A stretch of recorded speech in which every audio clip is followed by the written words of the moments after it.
existe a ideia de que o SIS é baseado em conceitos judaico-cristãos. O próprio autor, do desenvolvedor do método, Paulo Vieira, ele fala em um dos seus livros da sua fé, né? Então, a gente precisa tomar cuidado com esse tipo de afirmativa e de uso, porque os textos bíblicos começam a ser usados dentro dos livros como base dos conceitos do coaching. Existe uma coisa assim que é patente, que é terrível, é o uso do texto de Abacuque. Existe uma utilização do texto de Abacuque falando sobre visão extraordinária de futuro, né? Deus diz para Abacuque escrever a visão em tábuas, Abacuque capítulo 2, versículos 2 e 3. Deus manda Abacuque escrever a visão em tábuas porque aconteceria. E aí a interpretação do texto do Paulo Vieira. Vamos ver se dá certo agora, né?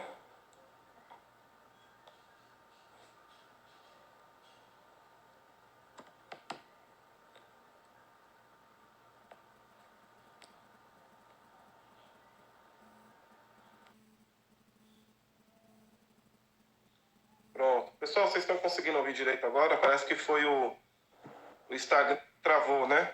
Acho que foi o meu aqui. Eu comecei de novo. Eu consegui voltar a te ouvir agora. Toda vez que aparecia o vídeo estava travado, né? O seu também travou aqui. Pronto. Deixa eu ver. Bom, Wellington, paz do Senhor, meu irmão. Seja bem-vindo. Eu vi o Glauber também por aí. Vi o Glauber entrou. Pronto. Já continuo aqui, o pessoal está voltando. Eu tinha visto também o pastor Costa Filho, estava ali também com a gente. Sejam bem-vindos. Ô, Wellington, qualquer dia eu vou aprender alguma coisa de música para fazer uma live com o Wellington. Ver se ele ensina a gente, né? O João Ítalo está falando exatamente na parte que parou, na parte do Abacuque. Obrigado, João Ítalo. Então vamos lá. Pastor, você estava falando da disparidade aí, né? E o exemplo mais terrível, né? De distorção lá é o de Abacuque, né? Se puder continuar daí, vai entrando aí. Então, nós estamos falando sobre a questão do corpo do sermão, né? Nós avançamos um pouco em relação à nossa conversa, estamos falando do corpo do sermão. Então, o que acontece? Quando nós vamos ao coaching integral sistêmico, né? Ele tem alguns conceitos que que podem afetar o conteúdo do corpo do sermão, caso sejam utilizados como verdades. E aí nós temos a utilização dentro dos livros do Paulo Vieira de textos bíblicos. E qualquer pessoa pode fazer isso que eu estou falando. É você pegar o livro, ver o texto e depois conferir o contexto e a aplicação daquele texto ali no livro. Então a gente tem alguns livros que são utilizados, ou alguns versículos que são utilizados, né? O texto de Jesus falando sobre a vida em abundância é utilizado para embasar o conceito de abundância do coaching integral sistêmico. E aí falando da aplicação mais estranha que existe é o conceito de visão extraordinária de futuro. Isso é algo bem peculiar e bem falado dentro do coaching integral sistêmico. E é utilizado ali o texto de Abacuque, capítulo 2, versículos 2 e 3, em que Deus manda Abacuque escrever a visão, deixar ela bem legível em tábuas, para que todo o que passasse pudesse ver, né, e que aquilo não iria demorar a acontecer. Muito bem. Isso é utilizado como embasamento para o mural da vida extraordinária. O que é essa ideia? O Paulo Vieira diz, logo depois de falar do texto, ele diz o seguinte: agora nós vamos fazer exatamente o que o profeta fez. Nós vamos fazer exatamente o que aconteceu. E o que é esse exatamente? Esse exatamente é o seguinte: você vai pegar um mural e você vai construir esse mural com fotos da sua vida extraordinária, daquilo que você quer conquistar na sua vida. E você vai olhar para aquelas fotos e vivenciar mentalmente acontecimentos. Você vai imaginar, você vai vivenciar até, se possível, de maneira emocional, isso, tá? A fim de que você possa atrair essas coisas para a sua vida. E a gente vai entrar um pouco mais nesse sentido. A primeira coisa que a gente precisa perceber é que o livro de Abacuque não está falando sobre uma visão de vida extraordinária. É totalmente fora do que Abacuque estava vivenciando naquele momento. Abacuque não estava... meu Deus, Abacuque não estava falando... É estranho demais, meu irmão. É uma coisa assim, sabe? Meu Deus, é totalmente fora. Não faz o menor sentido uma coisa relacionada com a outra. Abacuque estava recebendo uma visão de Deus, e a visão de Deus era sobre juízo. Tá? Era sobre juízo. Então, era o juízo que viria sobre Judá, sobre o povo de Deus, e o juízo, e posteriormente o juízo sobre a Babilônia. Então não era o que Abacuque desejava. A gente vê até pelo texto que Abacuque ele monta a sua torre de vigia, né? Ele vai para a sua torre, espera Deus responder, justamente porque Abacuque não ficou muito satisfeito com a primeira resposta que Deus havia dado a ele. Então não é um mural da vida extraordinária que Abacuque está construindo. Entretanto, o texto é usado para embasar esse conceito de visão extraordinária de futuro do coaching integral sistêmico. E é aí onde a gente começa a ter uma dificuldade muito grande, um distanciamento muito grande, porque a homilética, ela nos ensina a entregar a mensagem do texto bíblico. Você precisa saber o que a Bíblia diz e entregar a mensagem. Você precisa entregar a mensagem que a Bíblia diz, e não usar a Bíblia como pretexto para ensinar um outro conceito. É o que acontece... Eu até me lembrei, Antônio Carlos, uma frase, né, que você colocou no trabalho, que eu achei interessante, até anotei aqui, esvaziando-se da Bíblia em seu correto uso, você transforma isso na pior oratória possível, aquela que torce os preceitos bíblicos para ensinar conceitos humanos, né? Então, eu acredito que o perigo do uso da ferramenta, né, do coaching, ele começa aí, quando a gente perde o sentido, né? Eu quero apresentar uma ideia, né? Isso não é só no coaching, como para qualquer outra área, né? Eu quero apresentar uma ideia minha e eu vou pincelar versículos bíblicos, né? Tirar ele do seu contexto, do que ele está querendo mostrar, do que ele está querendo ensinar para a igreja e para as pessoas, e pegar esses textos e usar como se apoiasse a minha ideia para dar uma certa autoridade para a minha ideia, né? Isso tem na Bíblia, né? Tá apoiando o que eu quero falar, né? Então, a gente vai perdendo o sentido aqui, né? Continue, meu amigo. O que você está falando? Isso. Então, ao invés de usar ferramentas de coaching para pregar a Bíblia, você está utilizando a Bíblia para pregar o coaching. É isso. Você pega, né, o conceito que seria ao invés de utilizar a ferramenta para a prédica cristã, e você está utilizando, na verdade, a Bíblia para pregar o coaching. E existe esse perigo. O coaching integral sistêmico visa melhorar e desenvolver a vida da pessoa em todos os aspectos. Inclusive, existe a análise também do aspecto espiritual. Uma das ferramentas lá do coaching integral sistêmico faz essa análise do aspecto espiritual da pessoa. Embora tenha o seu conceito sobre espiritualidade, né? Então, Sim? Não, o Fabrício acabou de comentar aqui, né? Que foi assim que o diabo usou a palavra de Deus, né? Deus tinha dado uma ordem para Eva, né? E o diabo chegou lá para Eva e falou, olha, não é bem assim que Deus quis dizer, né? Ele disse que certamente não morrereis, né? Então, tira o sentido do que a palavra de Deus está dizendo para que os ouvintes sigam o que ele está querendo ensinar, né? Aí vamos lá. Exatamente. Então, a gente tem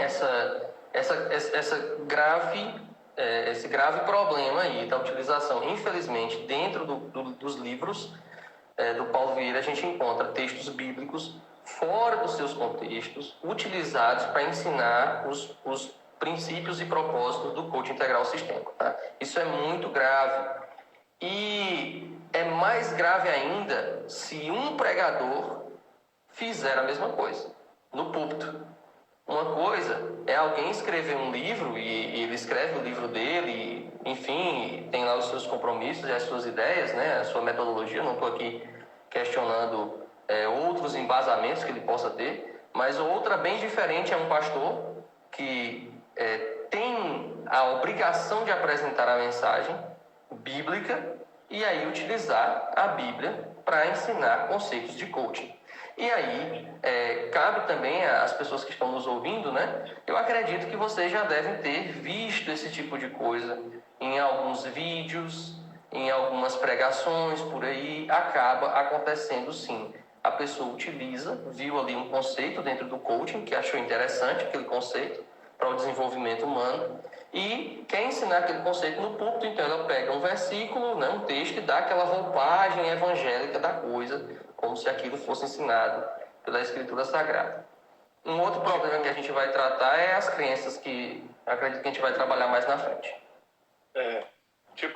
Eu me lembro muito, né, e teve uma que ficou muito famosa esses dias aí, você é o centro do coração de Deus, né?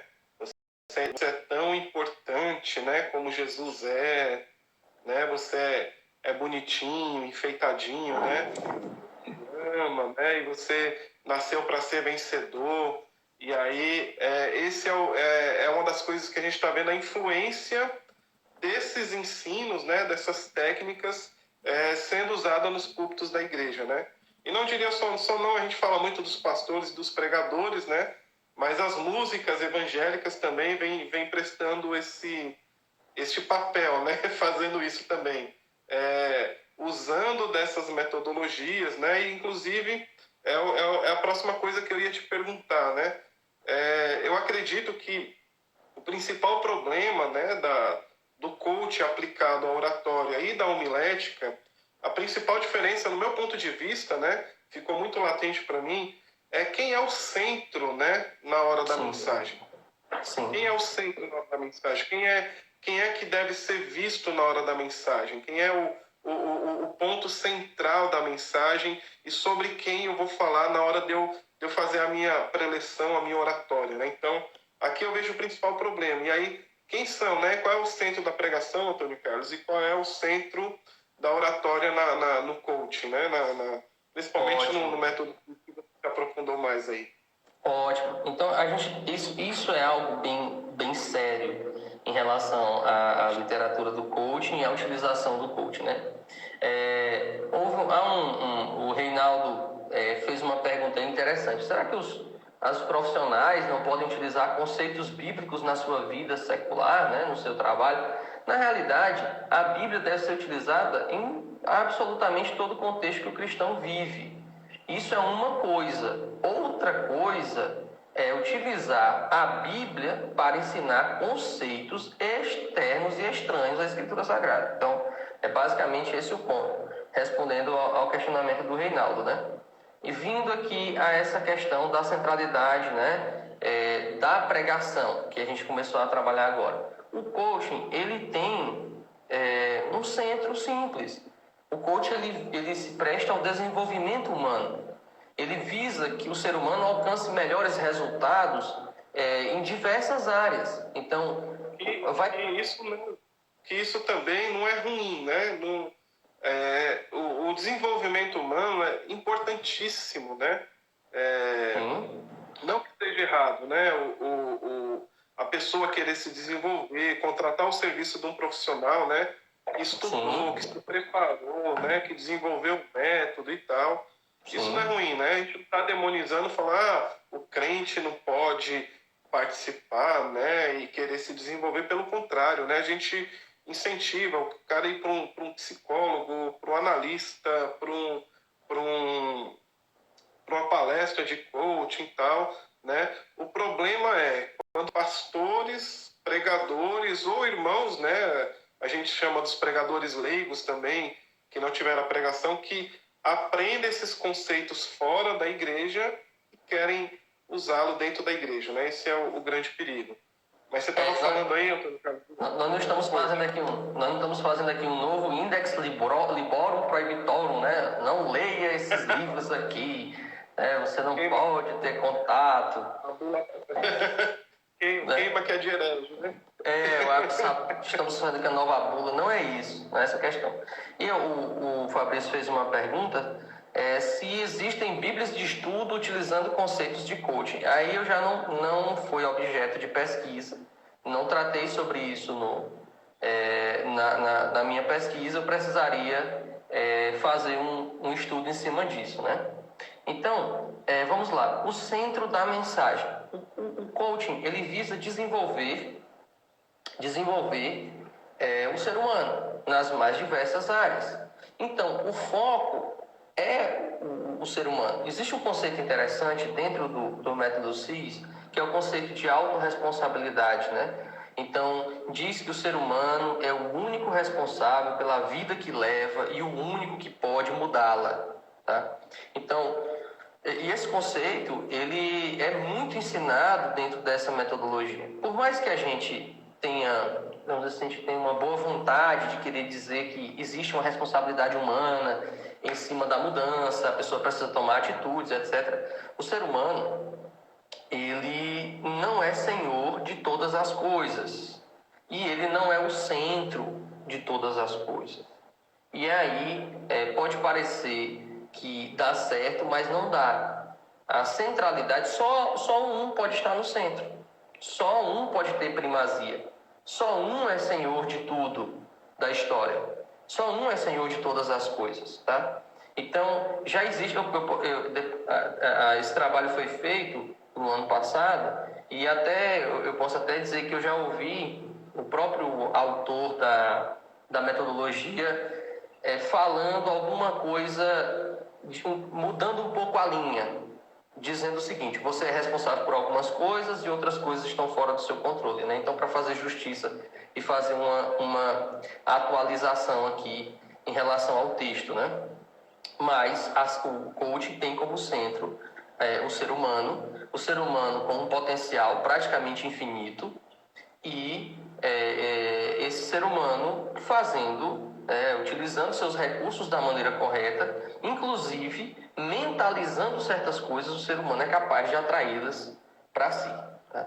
Então, é uma centralidade do ser humano extremamente grande e se coloca um poder no pensamento humano, assim, imenso, né? A mensagem cristã, ela valoriza o ser humano. Sim, o ser humano é criação de Deus, ele é feito à imagem e semelhança de Deus, ele é alvo do amor de Deus. Entretanto, o ser humano depende de Deus para a sua existência. E o ser humano precisa estar a serviço de Deus. É Deus que tem que ser o centro. E a mensagem bíblica exatamente é teocêntrica, ela é cristocêntrica, né? O Péricles até comentou aqui no texto, comentou aqui no Instagram. A mensagem ela é cristocêntrica, teocêntrica. O ser humano tem grandes possibilidades? Sim, tem grandes possibilidades, mas o ser humano está distante de Deus, principalmente desde a queda, né? Há uma rebelião em relação a Deus, há um distanciamento em relação a Deus, e só pode ter sua natureza restaurada através do sacrifício de Cristo Jesus. À medida em que o pregador cristão ele se afasta da centralidade de Cristo, do senhorio de Deus sobre todas as coisas, e enfatiza o ser humano como centro da própria vida, claro, por conceito se tornou antropocêntrica. Por conceito, por definição, a pregação se tornou antropocêntrica e não teocêntrica. Imagine que o pregador ele pensa na conduta emocional do auditório. Ele quer gerar uma conduta emocional no auditório. Ele planeja toda a sua mensagem pensando no auditório. E ele centra a sua mensagem no poder do ser humano, na atitude do ser humano. A pregação, ela se tornou totalmente antropocêntrica. Ela perdeu de vista Cristo, perdeu de vista o cristocentrismo, né? Perdeu de vista o teocentrismo e se afastou do que a Bíblia ensina, né? Em última análise, não importa se você é calvinista ou se você é arminiano, em última análise, é Deus que determina ou que permite as coisas.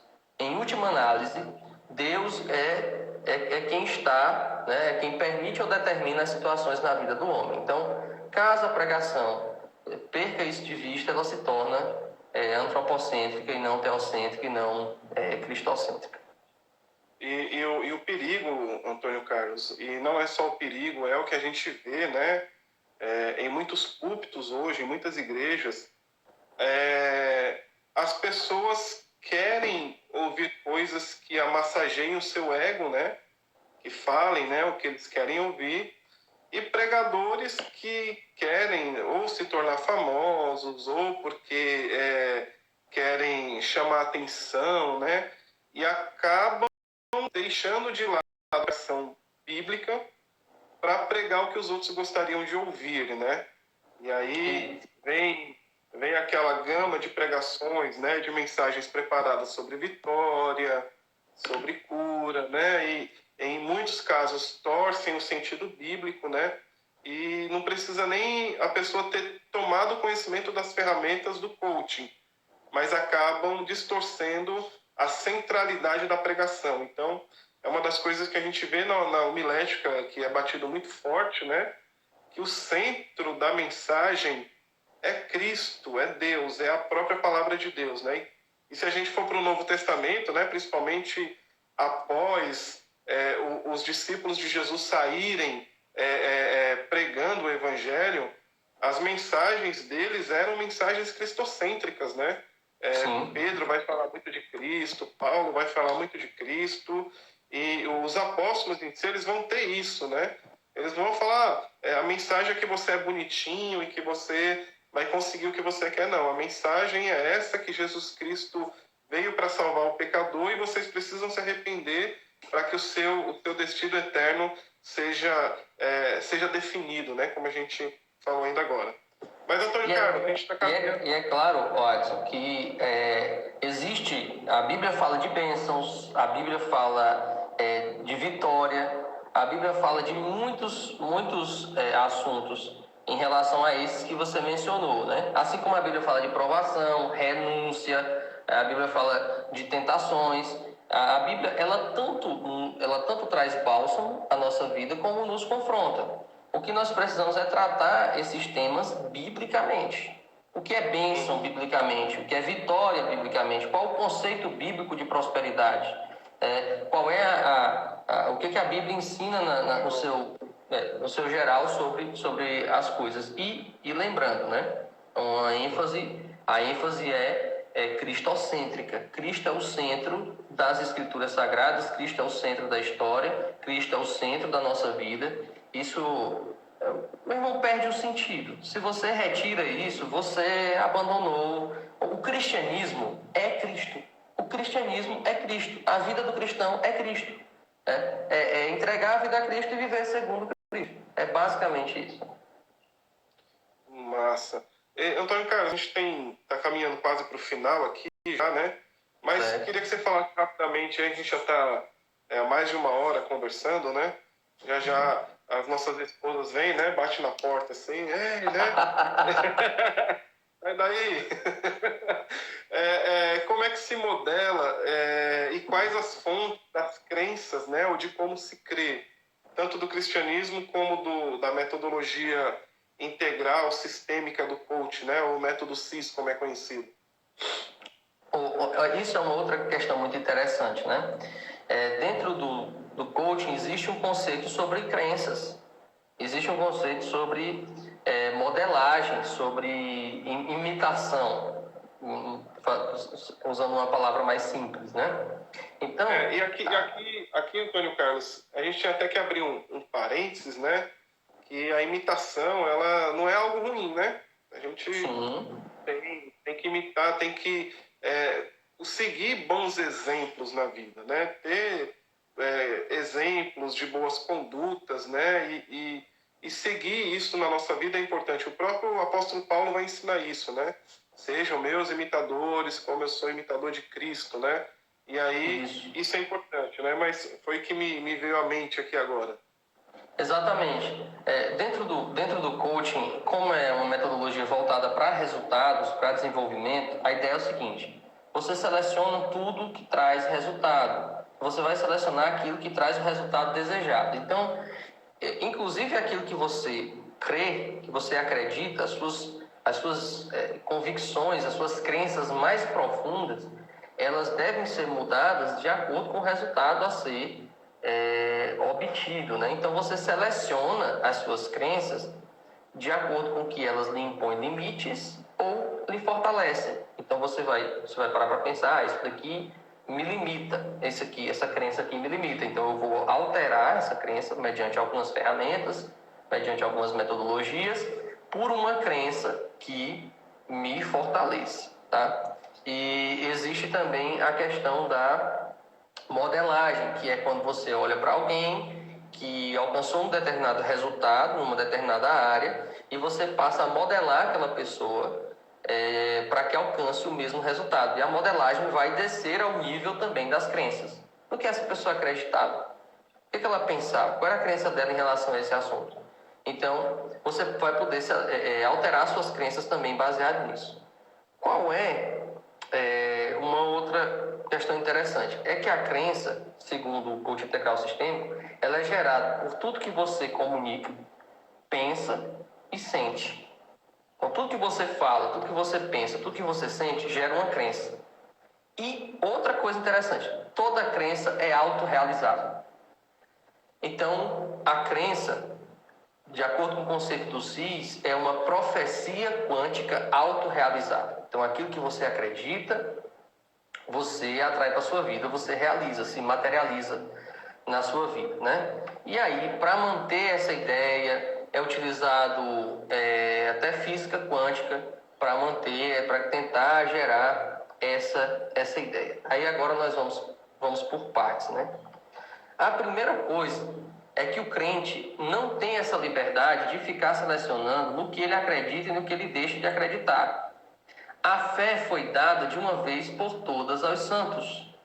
Então, nós recebemos, nos diz Judas, na sua carta, a fé foi dada de uma vez por todas aos santos. Então, nós precisamos saber o que a Bíblia diz e ponto.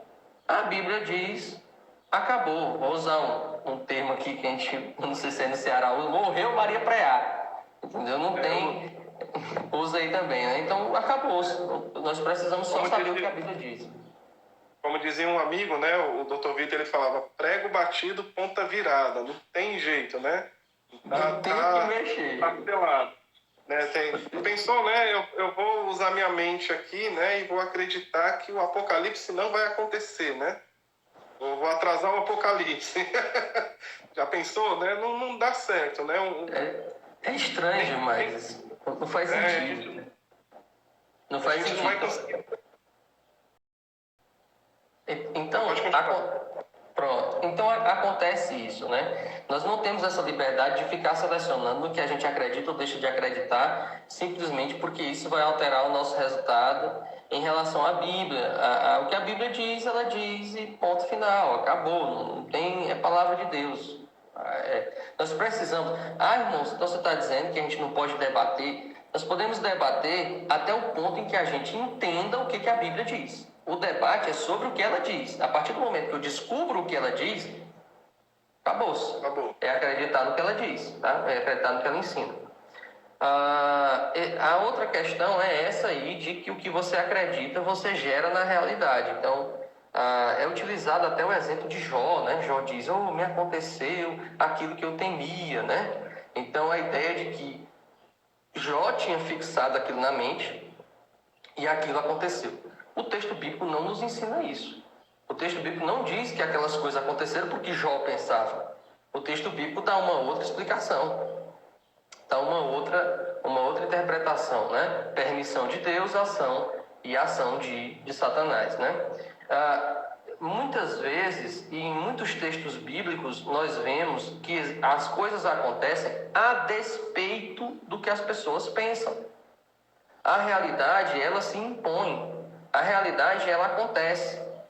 Quantos falsos profetas profetizavam determinadas coisas ali para os reis, ali nas crônicas, e os reis acreditavam naquilo, e aquilo de fato não vinha a acontecer. Não é o que a gente... Sim, isso me faz lembrar de uma das coisas que eu estava falando semana passada, né, na live que a gente fez. Que o cristão, ele tem um enorme compromisso com a realidade, né? Sim. A realidade é fruto das diretivas de Deus, né? Deus que criou e projetou a realidade. A gente não pode ficar fingindo que a realidade não está acontecendo, né? Agora, isso não impede que o cristão tenha esperança de ter momentos melhores, de ter vida melhor, né?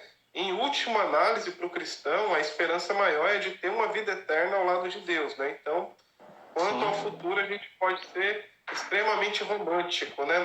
Na nossa esperança. Agora, o problema que eu vejo, né, dessa modelagem das crenças e tudo, alguns pregadores falam para as pessoas: olha, se você crer, você colocar isso, você vai gerar isso no mundo espiritual, e isso vai ter que acontecer, e pode crer que isso vai acontecer. É um milagre que você está precisando, creia que vai acontecer. Tá bom, e se Deus não quiser? Exatamente. Se esse não é o plano de Deus, se essa não é a vontade de Deus, sabe o que vai acontecer? Nós vamos ter a comprovação de um falso profeta que está pregando, né? E nós vamos ter um cristão, né, infantil ou ferido, triste com Deus, falando: Deus me frustrou, ou isso. Então, torce o ensinamento bíblico, né? O crente, ele precisa entender que Deus é o Senhor de todas as coisas e que está no controle de tudo, né? Então, essa é uma das diferenças gigantescas, né, no uso dessa ferramenta aí para o que nós entendemos por pregação bíblica, né? Temos que deixar bem destacado 1 João 5,14 na nossa Bíblia. 1 João 5,14 nos diz que o Senhor nos ouve segundo a sua vontade. Nós pedimos, Ele nos ouve segundo a sua vontade. Deus é quem é soberano em relação ao que realiza ou não realiza. Nós estamos querendo dizer que o que você acredita, o seu autoconceito, né, o conceito que você tem sobre si mesmo, não influencie nas suas decisões ou atitudes.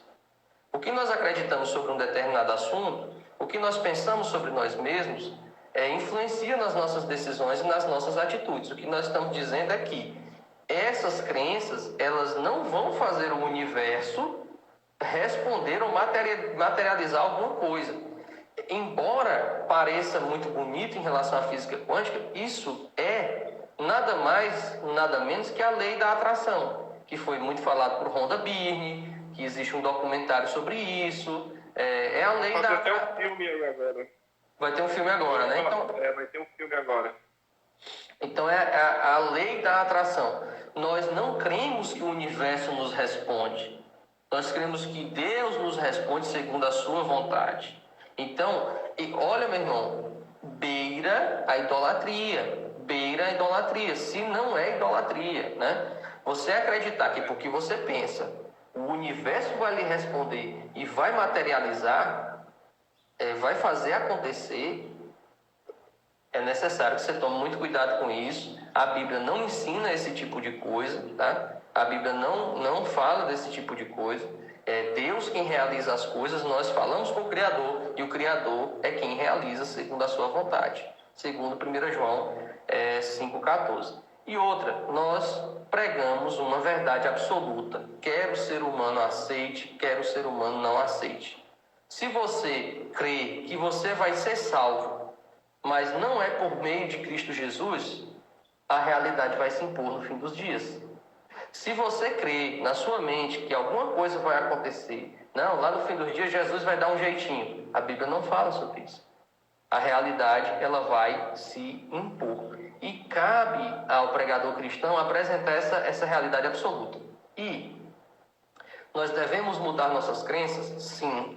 Nós devemos mudar nossas crenças de acordo com a Escritura Sagrada. Nós temos uma regra de fé e de prática. E essa regra de fé e prática é a Escritura Sagrada.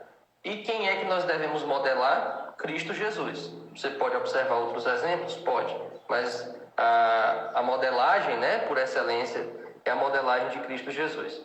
Então, desde que você derive da Escritura com Cristo no centro, você não só pode, mas deve substituir suas opiniões, suas crenças sobre suas crenças pessoais, mas fora disso não é ensino cristão. Não, a homilética ensina que o pregador é como se fosse um carteiro. Nós temos uma mensagem e nós vamos entregar essa mensagem. Nós não vamos criar a nossa mensagem. Nós somos arautos. Nós somos arautos do rei. Nós estamos levando a mensagem do rei. Nós não vamos criar a nossa mensagem. Nós vamos entregar a mensagem que o rei nos deu. O rei nos deu. Ele nos deu o padrão do que crer, nos deu o padrão do que fazer, nos deu exemplo, e é isso que a gente deve fazer. E é isso que a homilética nos ensina. Antônio Carlos, a gente falou muito do coaching e da mensagem, né, em si, das técnicas, mas para a gente finalizar, eu queria que você deixasse aí o que você acha, né, dos perigos e de como isso pode afetar a vida dos ministros, dos pastores e da igreja, né, e também, né, deixar claro que a gente não está demonizando, né, essa ferramenta. Mas exatamente, eu queria, para encerrar o nosso bate-papo, você falasse a respeito, né, de como é que fica o ministério e o perigo, né? E eu estava vendo hoje que já existem pastores coach, né, autodeclarado, há um pessoal querendo colocar isso na igreja, né? Eu sou pastor coach. O meu chamado, né, é ser coach para curar as feridas dos crentes, para ajudar os crentes a conseguirem o melhor dessa terra. Será que dá certo isso? Será que isso é bíblico? Pronto, então eu vou fazer uma separação aqui. A conclusão a que eu cheguei com o trabalho de nível qualitativo, com pesquisa bibliográfica, e depois a minha opinião sobre o assunto. Tá? Então, quando a gente vai para a pesquisa bibliográfica, e foi estudado aqui uma literatura principal de homilética, que foi Gilton Moraes, e uma literatura de coach, que foi o coach integral sistêmico, o Paulo Vieira, né? A gente consegue encontrar algumas contribuições, principalmente em relação à parte da apresentação em si. A literatura ela é específica e ela pode trazer alguma ajuda, desde que você submeta isso às orientações da Escritura Sagrada. Então, nós podemos beneficiar, a homilética pode se beneficiar no seu âmbito estritamente técnico, do âmbito estritamente técnico da apresentação, tá? Qual é o perigo? É quando o coaching desce ao nível de princípios norteadores da fé, quando ele começa a mexer no corpo do sermão. É quando ele passa a mexer no ensino, no conteúdo da mensagem, tá? Então, esse é o perigo. Então, a gente pode encontrar tanto contribuições quanto conflitos, né? Então, em relação a contribuições, pode ser útil, né, técnica, mas em relação a conteúdo pode ser seriamente prejudicial à pregação cristã, tá? E, claro, estamos aqui com humildade, esse estudo é um estudo, pode-se avançar, né? A metodologia do coach ela vai mudando também, então é sempre necessário estar acompanhando as leituras sobre esse assunto e se aprofundando, certo? Mas fica aí a conclusão do trabalho, tá? Em relação a conteúdo, não se pode misturar. Em relação a corpo, a conteúdo do sermão, não dá para misturar porque pode ter um prejuízo seríssimo, mudar-se o cristocentrismo pelo antropocentrismo. Em relação à minha opinião sobre isso, eu penso que o coaching, ele tem, por ele ser tão vasto, por ele ser tão, ele tem tanto conteúdo e ele lida com tantas coisas que um coaching feito de forma séria, ele pode ser interessante em determinados aspectos, né? Agora, o pastor, ele é pastor. A Bíblia define as coisas, tá? A Bíblia usa episcopos, presbíteros e poimê. Usa 3 palavras para descrever o trabalho pastoral: episcopos, presbíteros e poimê. Como presbítero, ele precisa ser um conselheiro, obviamente baseado nas escrituras sagradas. Como bispo, ele é um supervisor da igreja, ele está à frente da igreja e deve cuidar da igreja de acordo com o superior dele, que é Cristo. E como poimê, como pastor, ele é um cuidador do rebanho, ele cuida das ovelhas de Cristo. A noiva é de Cristo, o rebanho é do Senhor. Nós precisamos pastorear e cuidar de algo que não é nosso. A igreja não é nossa, a igreja é de Cristo. É a noiva do Senhor. Nós não estamos aqui para ensinar conceitos, técnicas e todo tipo de coisa para o povo viver nessa terra aqui e fazer qualquer coisa que seja. Nós precisamos entender qual é o foco de Cristo, o que Cristo quer ensinar para a igreja e ensinar para a igreja toda a verdade. Atos capítulo 20, Paulo deixa um discurso ali para os anciões de Éfeso, né, que a gente faz muito bem em tomar como conselho para nós, pastores, né? Nós precisamos cuidar de um rebanho que não é nosso, da noiva do Senhor, e ensinar a noiva as coisas concernentes ao Senhor. Nós podemos ter conversas sobre métodos, técnicas no nosso convívio, sim, mas nós não fomos chamados para ser psicólogo, ou coaching, ou médico, ou seja, qual for a atribuição que a gente queira dar. A vocação é de pastor, de evangelista, de mestre, ela tem uma base, e essa base é a Escritura Sagrada, e essa base é Cristo Jesus. Nós fazemos bem em ler, nós fazemos bem em estudar, mas nós não podemos fugir da atribuição principal, que é essa: cuidar do corpo de Cristo de acordo com o padrão de Cristo, com o ensino de Cristo. A pessoa pode ler e estudar outras coisas se ela desejar, mas a nossa função é essa: ensinar a Escritura, toda a verdade sobre Cristo. Amém. Antônio Carlos, que pena, né? A gente já passou mais de 1 hora aí, 1h15 já, não, 1h30 praticamente, conversando. A gente vai encerrar hoje por aqui. Eu espero que você que nos acompanhou aí tenha gostado. Se você ainda não conhece o pastor Antônio Carlos, né? É só colocar lá no Instagram apenas café, né? Então, eu tô orando a Deus para que acabe essa pandemia, né? Para que eu consiga tomar um café com o Antônio Carlos aqui em casa, né? Se Deus assim permitir. E eu espero que esse nosso bate-papo hoje aqui tenha sido proveitoso para você, tá bom? E por estar conosco até agora. Se Deus quiser, né, e for bom com a gente, Ele vai permitir que o Instagram permite eu salvar essas 2 lives aí, vai ficar por 24 horas, e eu vou tentar baixar também para colocar lá no YouTube, tá bom? Então, muito obrigado. Antônio Carlos, suas últimas palavras aí, né, de despedida e tal, se quiser ser de despedida pessoal, fique à vontade. Eu quero agradecer aí a oportunidade, né, a todos os irmãos, agradecer aos irmãos que estiveram conosco.